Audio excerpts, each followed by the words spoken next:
I forgot to mention one other thing that I wanted to say that has really helped me with simplifying my diet and going raw.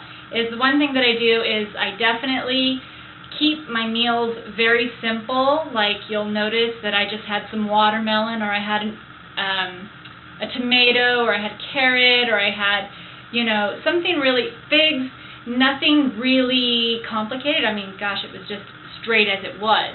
So that really helped me. Don't feel the pressure to make all these recipes at one time. You're just going to feel so overwhelmed because it's so foreign to you that you're not going to really get the feel of it down right from the get-go.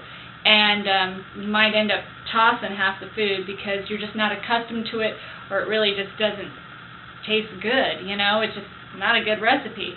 I've been there, done that, and fed it to my dog, which is now also a raw food dog. Anyway, trying to think what else. Oh, and I wanted to also say that eat what is in season, because if you don't eat what's in season, you're going to be wishing you had it later. So like you've heard me say, I'm eating figs, I'm eating tomatoes, I'm eating watermelon, and some of you have said that, definitely it's a little high on the sugar. I understand that.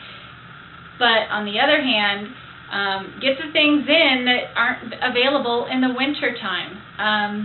You're going to be wishing you had it. So take advantage of what is in season now. So I've had the figs, like I said, grew from my home.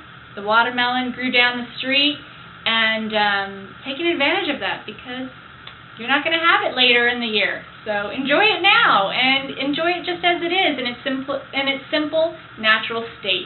You don't have to blend it, you don't have to dehydrate it, you don't have to food process it, you don't have to freeze it, you don't have to do all that stuff, just grab it and go, whether it's a bunch of sliced cucumbers or a bag of carrots or whatever it is. And also, if you do have a thyroid condition, you may want to be very careful to stay away from the brassica family, which is like your broccoli, kale, Brussels sprouts, cauliflower, things in that family. Tends to have has a enzyme that inhibits the thyroid, so it can suppress thyroid function. So you might want to make sure that you're clear, or you're good with that. That's a concern of mine, and so I have to find alternative foods to eat, even though I really like some of the things like the kale chips, and I try not to feel bad eating them, try not to think about the fact that I'm eating things that are probably not supporting the thyroid. But anyway, that's all I wanted to say about that. So just a little raw food tip about going raw. Take care. Bye.